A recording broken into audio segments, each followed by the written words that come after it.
গত এক সপ্তাহ ধরে তীব্র গ্যাস সংকট বাসাবাড়ি ও ফিলিং স্টেশনে। গ্যাসের চাপ না থাকায় বেশিরভাগ ফিলিং স্টেশনের সরবরাহ কমেছে। এ নিয়ে আরও জানাতে রাজধানীর উত্তর রায়েরবাগ থেকে যুক্ত হচ্ছেন কামরুল হাসান জনি। জনি, ফিলিং স্টেশনে গ্যাস পেতে কতক্ষণ অপেক্ষা করতে হচ্ছে যাত্রীদের, এবং একই সাথে জানতে চাই সরবরাহ স্বাভাবিক হওয়ার বিষয়ে ফিলিং স্টেশন থেকে কি বলছে।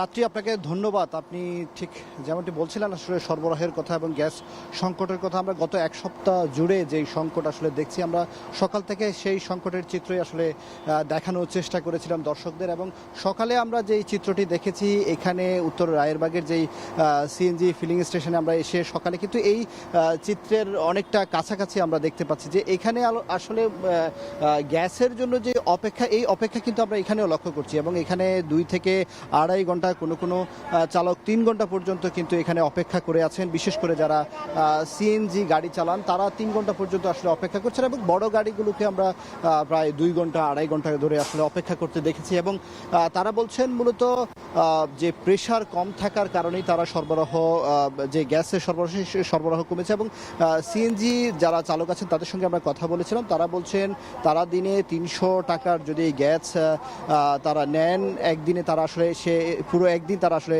চলতে পারেন। কিন্তু বর্তমান প্রেক্ষাপটে তারা একদিনে 2 বার করে গ্যাস নিতে হচ্ছে, এবং এই গ্যাস নেওয়ার পেছনে তাদের 2 থেকে 4 ঘন্টা তারা আসলে অতিক্রম করতে হচ্ছে। এবং তাতে তাদের কর্মঘণ্টা যেমন কমে আসছে, তাদের আয়ও কিন্তু কমছে, তাতে করে তারা আসলে আর্থিক ক্ষতিগ্রস্ত হচ্ছে। এবং আমরা এখানকার যেই ফিলিং স্টেশন, এই ফিলিং স্টেশনে আমরা যারা কর্মকর্তা আছেন, কর্তৃপক্ষ আছেন, তাদের সঙ্গে আমরা কথা বলেছিলাম। তারা আসলে এই চিত্রের উল্টো কথা বলছেন। তারা বলছেন তাদের কাছে যথেষ্ট পরিমাণ সরবরাহ রয়েছে, কিন্তু যে গাড়ির যে চাপ বেড়েছে, গাড়ির চাপের কারণে, দ্বিগুণ চাপের কারণে মূলত কিছুটা তাদের গ্যাস সরবরাহ দিতে আসলে একটু সময় লাগছে, কিংবা এই যে ধীরগতির যে ব্যাপারটা বলছেন যে একটু ধীরগতিতে এসে গেছে যে গ্যাস সরবরাহ দেওয়ার ব্যাপারটা। কিন্তু সবকিছু মিলিয়ে আসলে যে সংকটটা, এটি কিন্তু শুধু যে ঢাকার আশেপাশে তা নয়। আমরা আজকে সকাল থেকে বেশ কয়েকটি ফিলিং স্টেশন আমরা ঘুরেছি, এবং প্রায় সব জায়গায় আমরা দেখেছি গ্যাসের জন্য কিন্তু এই ধরনের যে সংকট এটি রয়েছে। এবং আশা করা হচ্ছে হয়তো এই সংকট শীঘ্রই কেটে উঠবেন, এ ধরনেরই বলছেন আসলে কর্তৃপক্ষ। রাত্রি এই ছিল আমার কাছে উত্তর রায়েরবাগ থেকে সবশেষ। রাজধানীর উত্তর রায়েরবাগ থেকে যুক্ত ছিলেন কামরুল হাসান জনি, জানাচ্ছিলেন গ্যাস সংকটের খবর। এদিকে ফেনীতে বাসাবাড়ি ও শিল্প কারখানায় দেখা দিয়েছে তীব্র সংকট। দিনরাতের অধিকাংশ সময় জ্বলছে না চুলা। বিভিন্ন ক্ষেত্রে জ্বালানি খরচ বেড়েছে 3 গুণের বেশি। এ নিয়ে আরও জানাতে ফেনী শহরের দাউদপুর এলাকা থেকে যুক্ত হচ্ছেন সুলাইমান ডালিম। গ্যাস সংকটের প্রভাবে শিল্প কলকারখানার উৎপাদনে কি ধরনের প্রভাব পড়েছে?